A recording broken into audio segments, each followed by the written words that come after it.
ऐसे सांसद और कुलाधिपति हमारे गोपाल नारायण बाबू, बिहार सरकार के उप मुख्यमंत्री तारकिशोर प्रसाद जी, भाजपा के अध्यक्ष डॉक्टर संजय जायसवाल जी, यहाँ गांव का बच्चा बच्चा जिनको जानता है ऐसे मेरे मित्र और सांसद मनोज तिवारी जी, कुलपति मोहनलाल वर्मा जी, कुलपति प्रोफेसर कृष्णचंद्र सिंह जी और आज उपस्थित भाइयों बहनों और आज के कार्यक्रम की आत्मा जो है, जो विकसित होकर जा रहे हैं, ये मेरे युवा साथी भाइयों बहनों, आप सभी को बहुत बहुत शुभकामनाएं। मित्रों, आज जब मैं यहाँ आया हूँ, नारायण सिंह विश्वविद्यालय के प्रथम दीक्षांत समारोह में मुझे अतिथि विशेष कर बुलाया गया है, तो मैं सबसे पहले तो विश्वविद्यालय के पूरे परिवार का हृदय से धन्यवाद करना चाहता हूं कि आपसे बात करने का मुझे मौका दिया है। मित्रों, ये भूमि जो है, जो इतिहास पढ़े होंगे, इतिहास जानते होंगे, इन लोगों को मालूम है भूमि बहुत ऊर्जावान भूमि। ये भूमि के हवा, पानी और भूमि के कण कण के अंदर ऊर्जा प्रदान करने की क्षमता है। यही भूमि है जहां गायत्री मंत्र रचना करने वाले महर्षि विश्वामित्र ने जन्म लिया था। यही भूमि है जहां हरिश्चंद्र के पुत्र रोहिताश्व ने रोहतासगढ़ किला बनाया था। यही भूमि है जहां से ढेर सारे आजादी के आंदोलन के कार्यकलाप यहां से बिहार की भूमि से ही बने गए। यही भूमि है जहां देश के प्रथम राष्ट्रपति राजेंद्र बाबू को ये भूमि ने दिया, जिन्होंने सोमनाथ मंदिर को फिर से बनाने की नींव डाला था। यही भगवान बुद्ध और महावीर की भूमि है। यही युगों युगों तक जिनको अर्थशास्त्र और कूटनीति के लिए याद किया जाएगा, ऐसे आचार्य चाणक्य और चंद्रगुप्त की भूमि है। यही वीर कुंवर सिंह जी की भूमि है। यही लोहिया और जयप्रकाश की भूमि है। मित्रों, आजादी के बाद जब समता का आंदोलन चला, तब इसी भूमि से बाबू जगजीवन राम और कर्पूरी ठाकुर ने उस भूमि आंदोलन को ताकत देने का काम किया। मित्रों, भूमि की ऊर्जा से मैं तो भली भांति परिचित, क्योंकि मैं इतिहास का विद्यार्थी हूं।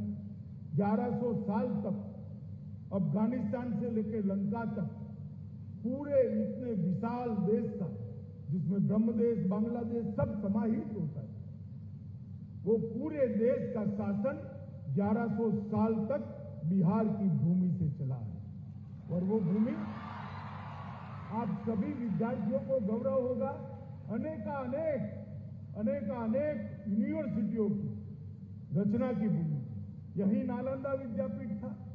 तक्षशिला विद्यापीठ भले अफगानिस्तान में था, परंतु इसका वित्त पोषण मगध साम्राज्य करता था।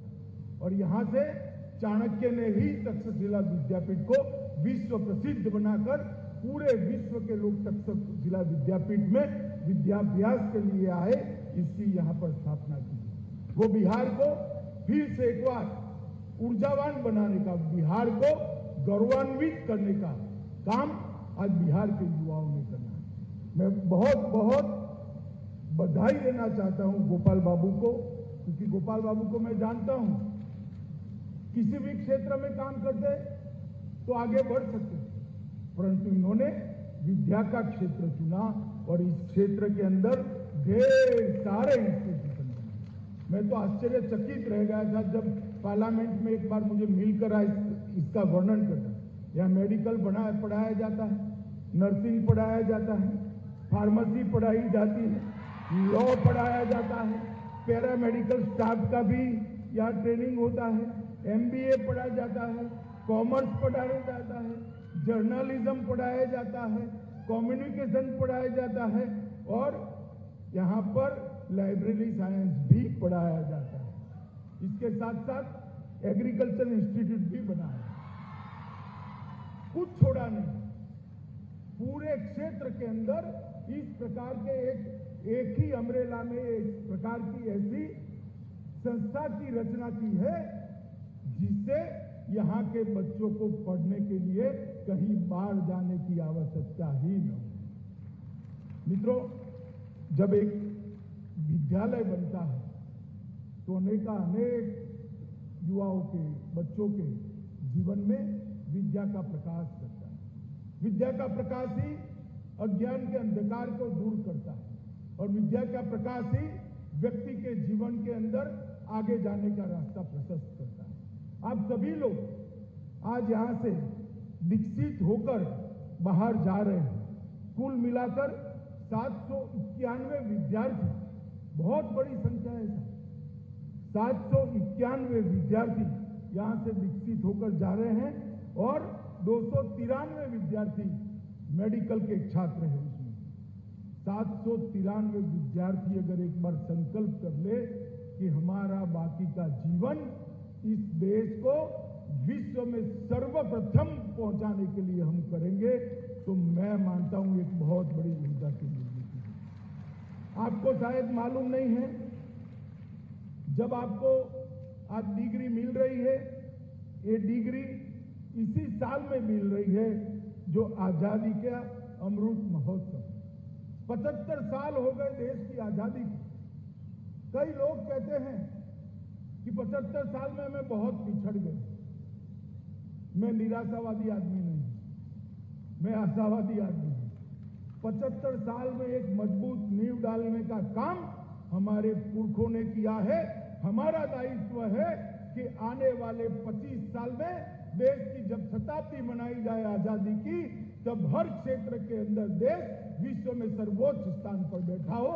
एक करने की हमारी, और इसीलिए देश के प्रधानमंत्री नरेंद्र मोदी जी ने ये आजादी का अमृत महोत्सव मनाने का एक वर्ष तय किया है। आजादी का अमृत महोत्सव मनाने के लिए 3 उद्देश्य उन्होंने हमारे सामने रखे। एक तो नई पीढ़ी के जो बच्चे हैं, उनको आजादी के लिए, जो हमारे आजादी के संग्राम के नेता थे, आजादी के संग्राम के सैनिक थे, उनका परिचय।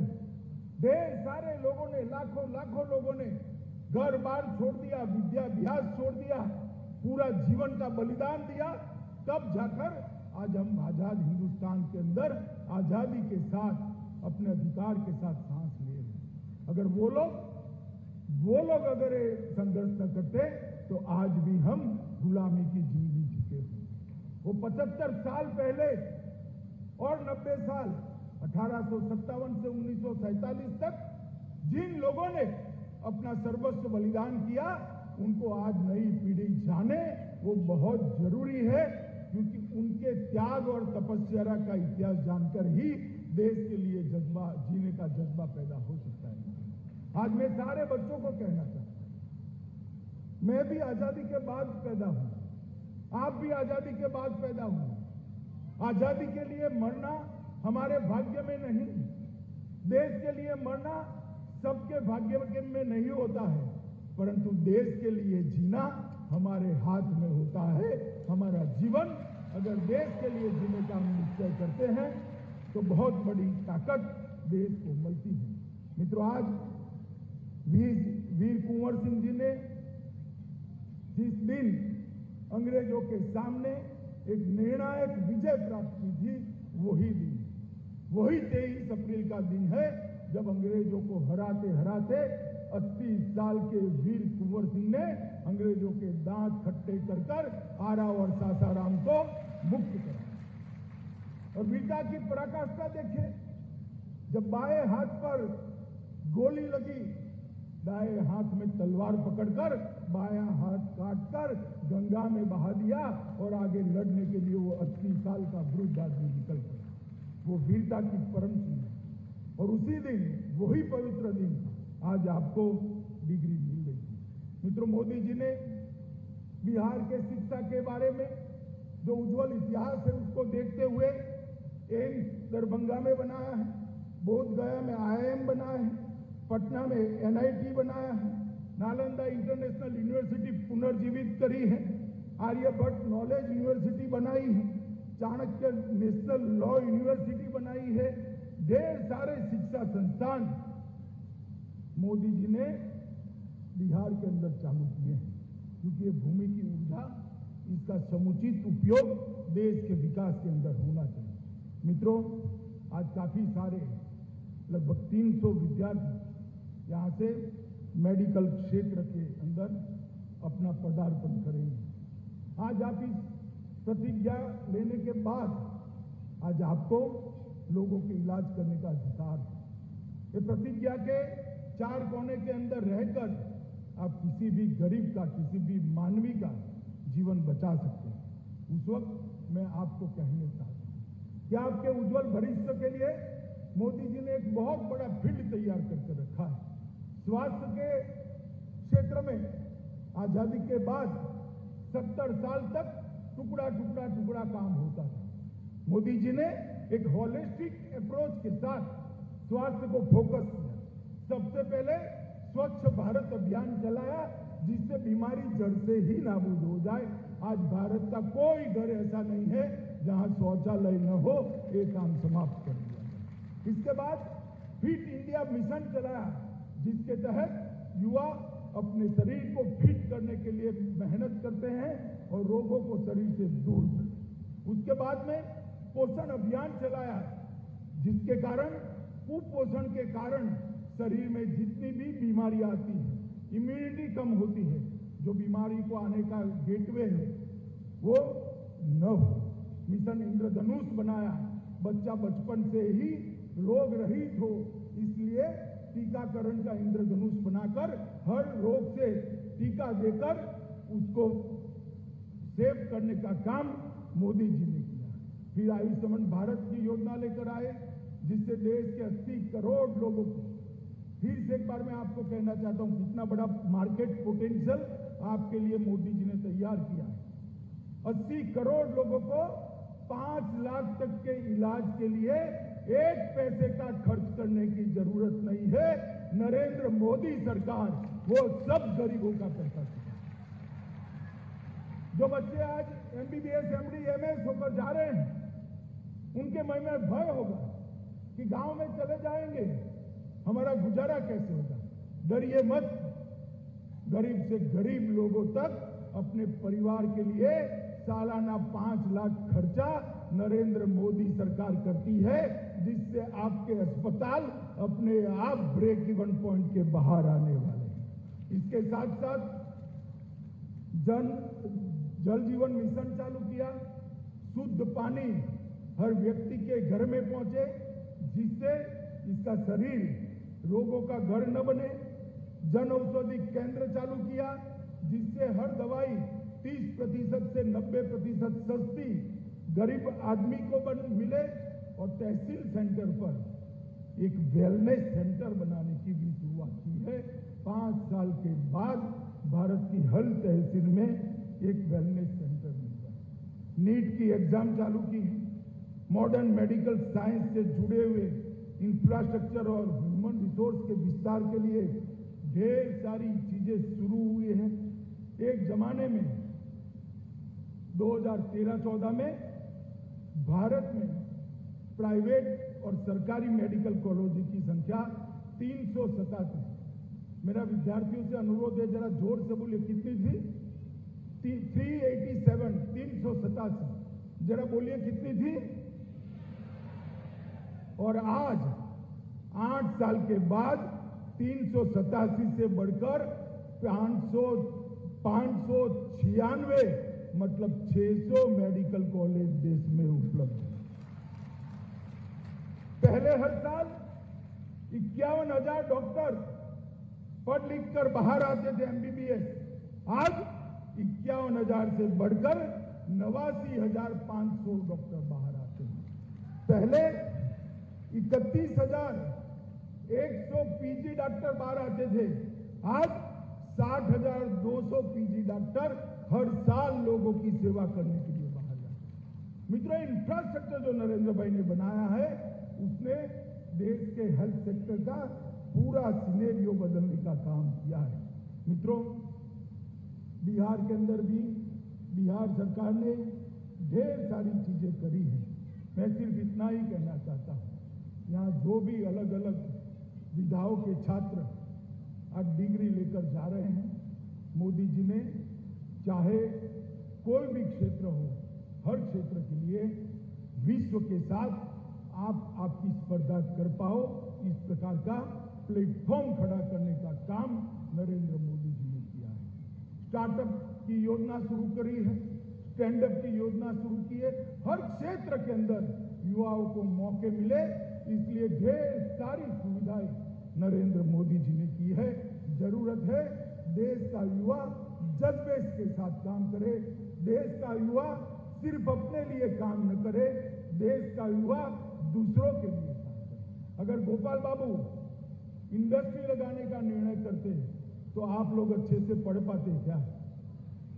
पैसा तो इंडस्ट्री लगाकर भी मिल सकता है, शायद यहां न भी मिले, मगर उन्होंने यूनिवर्सिटी खोली तो आज हजारों हजारों बच्चों का जीवन सार्थक हो गया। हम काम जरूर करें, अपने लिए करें, अपने परिवार के लिए करें, मगर साथ साथ दूसरों के फायदे की भी चिंता करें। मित्रों, इस प्रकार से जीवन जीने से ही देश आगे बढ़ सकता है। और अंत में एक मेरी व्यक्तिगत बात है, आप लोगों के साथ मैं मन से करना चाहता हूं। मित्रों, जब कभी भी आप किसी भी क्षेत्र में जाइए, अपनी भाषा को मत भूलिएगा, घर में अपनी भाषा बोलने का आग्रह जरूर रखिएगा। दुनिया की कोई भी भाषा सीखना बुराई नहीं है, भाषा विद्या का स्वरूप, सिर्फ अंग्रेजी नहीं, दुनिया भर की जितनी भाषाएं आपकी क्षमता है ढूंढ लीजिए, मगर मातृभाषा को कभी मत भूलिएगा। अपने बच्चे को मातृभाषा देकर जाइएगा, मातृभाषा आगे बढ़ेगी, देश गौरवान्वित होगा और आपको भी संतोष होगा। फिर से एक बार आपके उज्जवल भविष्य के लिए आपको ढेर सारी शुभकामनाएं और दीक्षांत होने के लिए बहुत बहुत बधाइयां देकर मेरी बात को समाप्त करता हूं। वंदे मातरम।